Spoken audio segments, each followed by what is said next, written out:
Hello and welcome to another episode of the Hanan Al-Sammak podcast.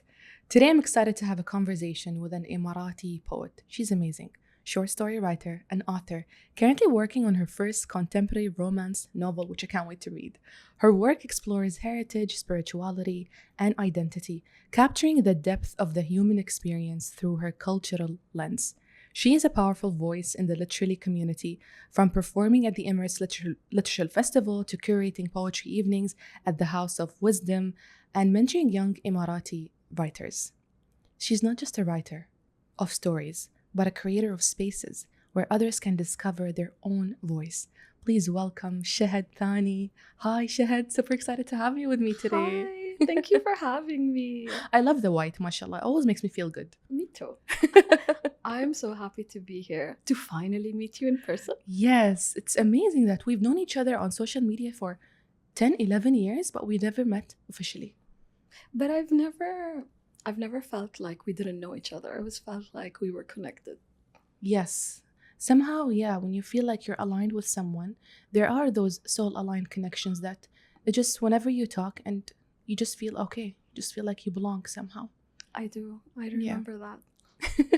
I'm curious to know, Shahad, what first drew you into poetry and writing? How did you know it wasn't just a hobby, but your true calling? To answer that, I have to go back to the beginning. My father is a writer. He's a writer. He's a writer of columns. He wrote columns in Al Bayan. And I always grew up in a house full of reading. My mother read to me. And she even read me my dad's columns in the newspaper, which sometimes would showcase inquisitive questions from his daughter. And I think originally I started writing to connect with him, to bond with him. And I still consider my father one of my first mentors. And eventually, as time went on, I kind of found my own voice in it. Do I still believe writing is a calling? Or is it a foundation, a practice that I keep having? And I don't know yet. I like to believe that my calling is still calling in some way.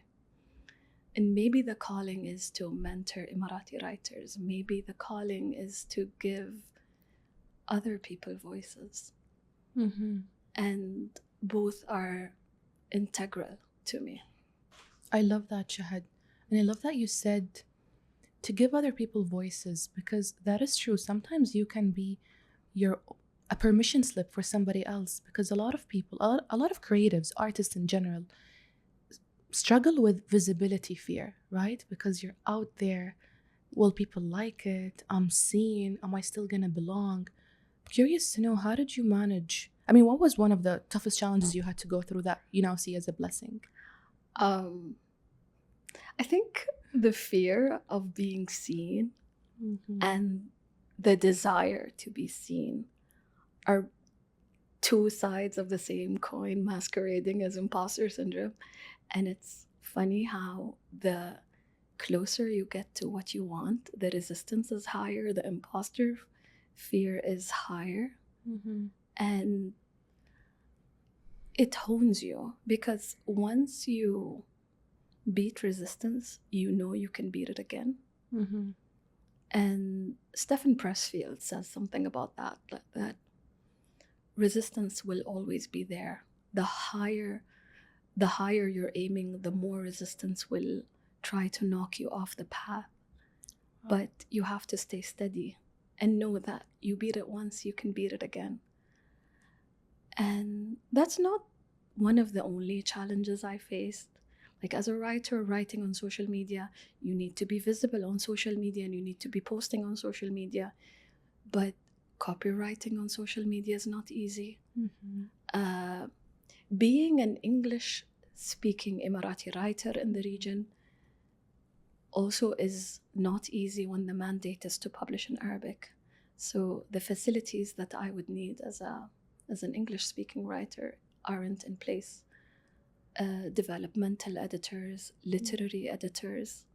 The publishing industry has made great and amazing strides, but there needs to be more work to be done to make it more author-centric, or to put the needs of the author at the forefront, because you want to be published in your own country, and you want to be published at your highest and best. And you also want to keep posting on social media and doing your thing, so you need better policies to protect you, to protect your work. And I would love to see more ease, more attention on the author, more putting the author at the forefront of things, because it's such a busy city, and you're working a high-powered 8-hour job, and you want ease in other aspects of your life, which includes having the time to be creative, to sit and do nothing, to sit in cafes and people watch, and not feel the fear of every time you post someone will steal something or use it against you. You just want to feel ease. Yeah, I love what you said, because as an author myself, I can totally relate. This is exactly what I want as well. And imposter syndrome can be huge. I mean, sometimes I even wonder, will it ever stop? Like, the more healing I'm doing, yes, it becomes, the voices in my head becomes lower. But at the same time, the more I publish and the more the followers increase and people start recognizing my work, there's responsibility there. So I can totally feel what you're saying. I think responsibility of representing a culture and country you come from is always warring with your need to be totally honest and clear. And once you put something out there, it's no longer yours, and that's hard. That's hard to swallow, that people might misinterpret what you write with their own lens is terrifying. How do you deal with critics, naysayers? I keep on putting my work out there. That's good. And I don't think I've faced true criticism. Like, I have a few anthologies out, but I don't have my novel out there yet. I've wrote blog novels and I've had criticism on social media, but it's still small stakes. And that's good, Shahd. I think it doesn't have to be huge to prove that someone is successful, right? Sometimes we have also this belief that I need to have so many enemies and critics. That's the only way I will earn success. And maybe you found your community. Maybe you found people who align, who can relate to your writing. Maybe I still didn't really face the world yet. I mean, it's easy to feel safe in your own community, in your own country, surrounded by creatives you technically grew up with. It's been 15 years in the poetry community. I think we all watched ourselves grow, and like, it's still so small. It's still a small community. There's a lot being done, and we're still so small. And I think, like when you're in school and it's safe because you're in elementary and the teachers are nice and everyone around you is nice, but like going to high school is kind of meeting the global world. Yeah. And you're not sure, maybe the high schoolers are going to be mean to me. I feel like it's kind of like that. You're still leveling. And that's the beauty of life, right? Yeah. That we're always growing and leveling up. And I love what you do with your writing, Shahd, is that it beautifully celebrates the Emirati heritage while also encouraging self-expression and individuality.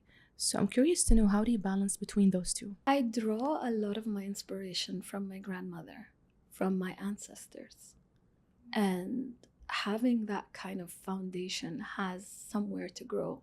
And then I think, well, there's not much written about the nostalgia part, al-ayyam al-tayyibin, Yeah. Did anyone write a poem about Dadabai and the big pencil out front? Did anyone write about the little the little bus that has the yellow cakes, the soft yellow cakes that we had as kids?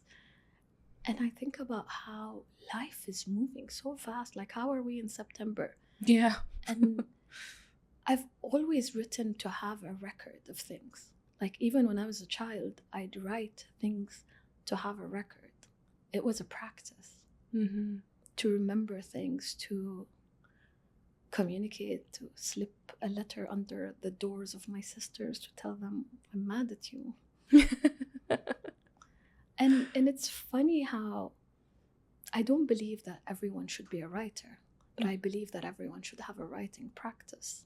I believe that everyone should be doing morning pages as a meditation. I believe people should be recording things, because this minute will be gone, like a story from your grandfather, a story from your grandmother, your aunt, the gossip that happens in family settings.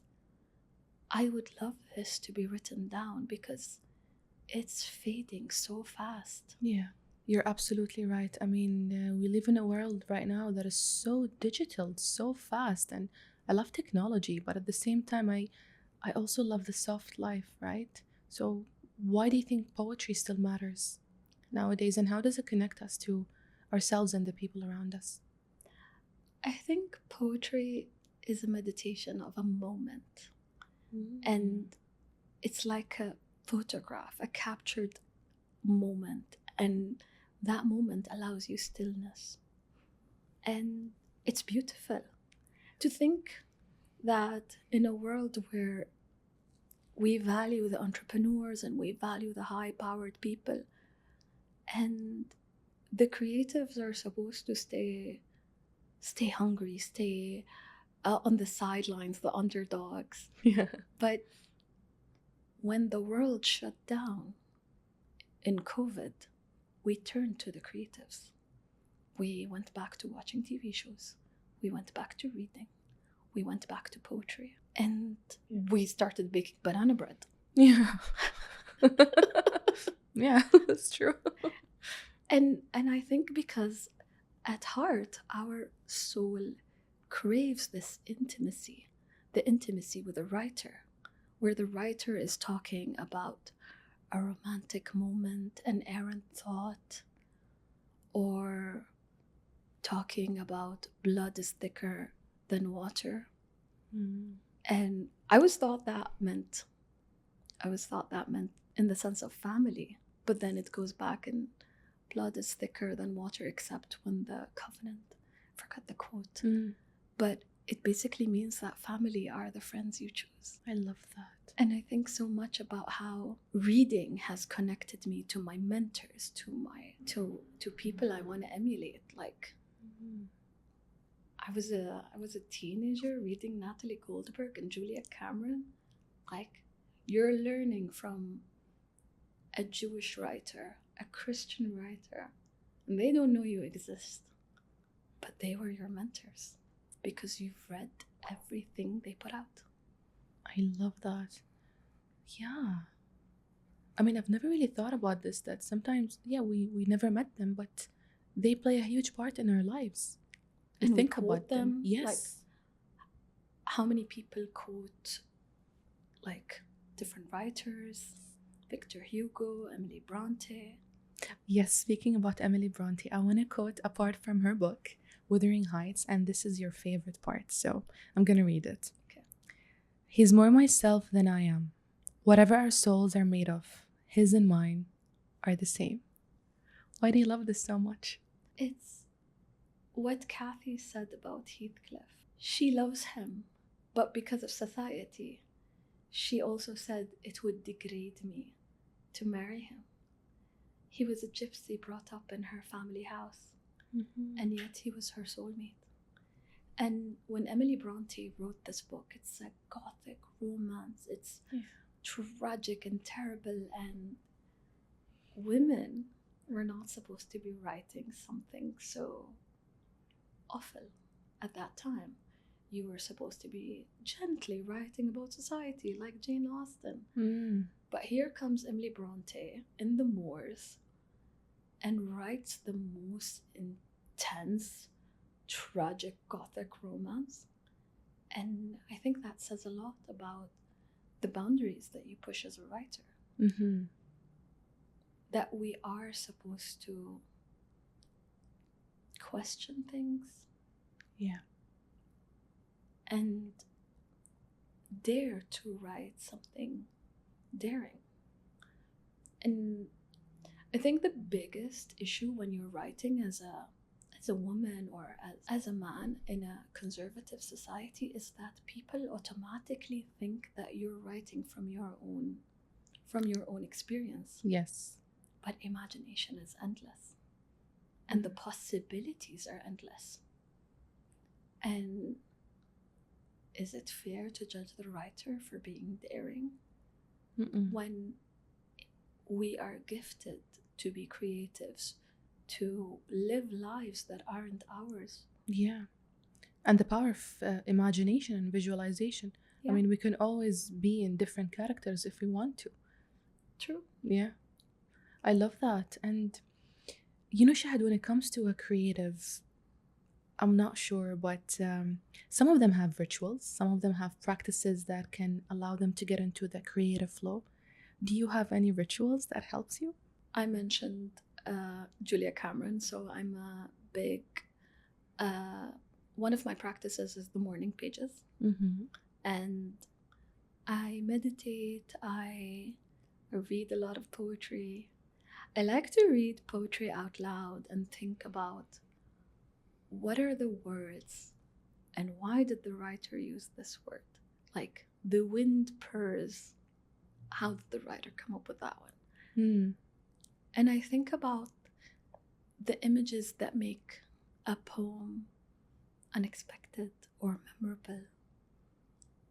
And I think it's always being in dialogue with myself, in dialogue with the poetry around me. I love that. And mashallah, yani it shows and I can feel that you are embodied, right? Many people take writing as a chore. Like, you know, they are disciplined and they have certain books they want to publish this year, for example. And I'm curious to know because I read a lot about, I'm a nerd, I love science, right? And I'm also like spiritual. So the combination always like takes me back. Like, am I on the left side of my brain, the logical kind, or am I on the right side of my brain, the creative side? So how do you balance between those two? So you are a creative, so you're definitely on your right side. You have this soulful writing, you get into the flow, you're meditating, but at the same time, you have a book to finish. You have money stuff, you have, right? How do you balance? I mean, you want the honest truth? As embodied as I am, as spiritual as I am, you can find me crying in a corner saying I'll never be a writer. This is too hard. And it is. It's so deeply hard because I spent 10 years writing a novel, 10 years trying to perfect it. And as much as I'm perfecting it, I'm also outgrowing it in real time. And interesting. as I try to bring it to my level, I'm also aware that I'm trying to be too perfect so that it doesn't get judged, it doesn't get criticized. So the weight of the ancestors I carry, don't feel ashamed of me, don't think, oh my God, what is she writing? And responsibility, right? Because you are representing a culture, you're representing a people who already are a minority of the population. And so many people come to Dubai and they never meet an Emirati. And maybe they're on their 5th trip to Dubai and they've never met an Emirati. Yeah. And you want your book to be a dialogue. Hello, hi, this is an Emirati falling in love, and she's having an opportunity and she's ambitious and she carries the spirit of Dubai, and we're all trying to embody the spirit of Dubai. Yes. To be ambitious, welcoming, generous. So here's my book, ambitious, welcoming, generous, and it's still an underdog. And the weight of it crushes me. And there are days when I am crushed and I cannot write another word. And there are days when I'm in flow and I'm writing. And a lot of people believe that writing is getting from point A to point B. Mm-hmm. It's not like that. Yeah. It's like healing. You unravel one layer, one onion at every given moment. And sometimes what you find or the fear will debilitate you, diminish you. And then you get back and you say, okay, but I have to finish what I started. There's an end goal here. Mm. And yes, I cry a lot. 10 years is a lot to be in a novel. And it's getting to the point that I'm scared to finish because it lived with me. It was a marriage. Mm-hmm. And at the same time, you want to set it free because once you put it out there, your true potential can come and you write the other books. And both are terrifying. The separation and the future. I love that. Thank you for sharing and being vulnerable. Yeah. I mean, it is like letting it go, basically. And letting it live outside of you, where you have no business talking about it unless you're talking about it in front of an audience but like it's still hard. It is.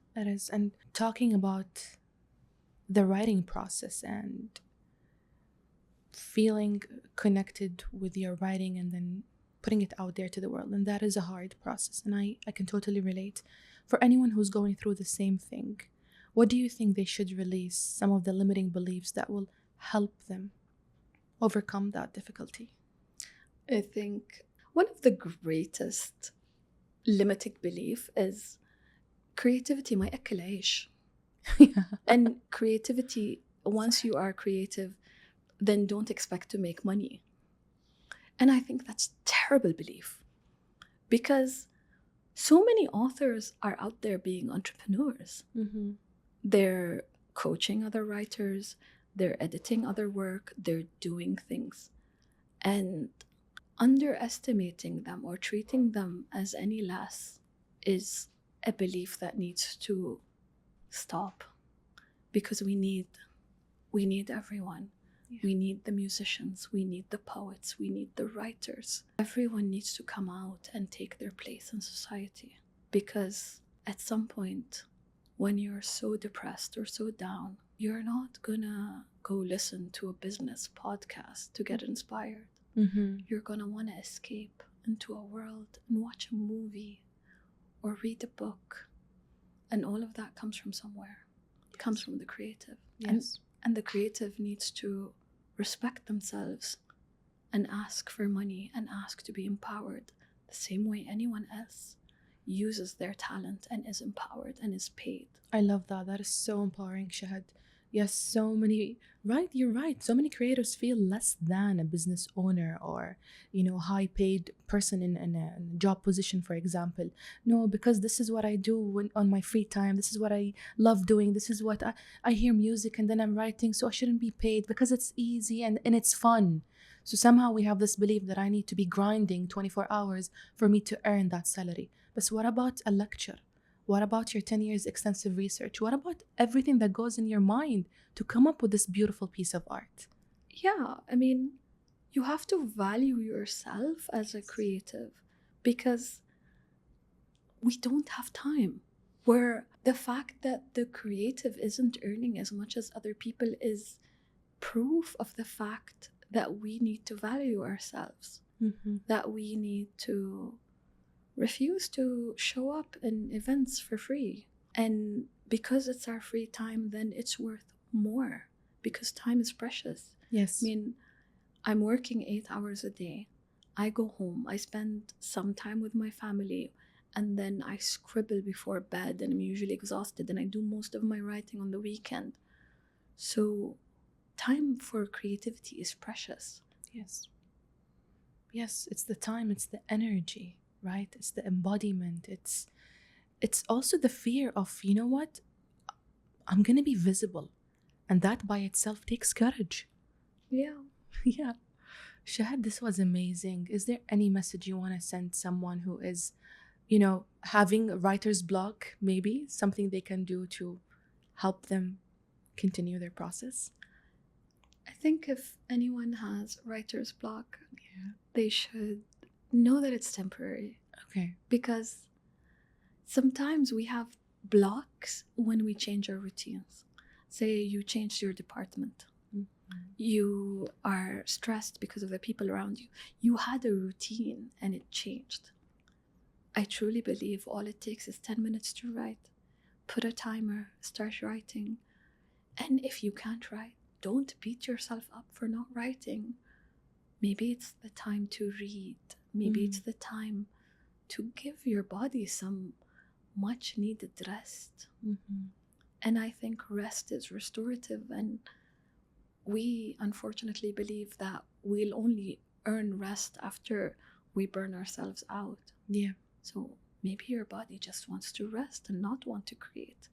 And maybe we're so burnt out from consuming. And sometimes maybe that means a social media detox should be in place, or a reading deprivation. And all of these things are things from Julia Cameron, Natalie Goldberg. All of them are, so many people are out there talking about creativity. You find who you want to mentor you and you let them inspire you. I love that. I love that, Shahad. How can people find you? I'm on Instagram. I'm on Substack. Good. And when is your romance novel coming up? Inshallah. And when I get out of the depressive phase and actually write. Just like you said, sometimes our body just want to rest. And I always believe that our body is speaking to us. It does. Yeah. Before I used to resist. And I used to have this belief that I need to be hustling all the time, or I need to earn like the money I'm making, or the only way I can be happy is to be productive. And rest, just like you said, it's necessary, it's crucial. Yeah. Thank you so much, Shahad, for sharing your vulnerability, your emotions. This was so good. Thank you, Hanan. Thank you for having me. Thank you, Habibti.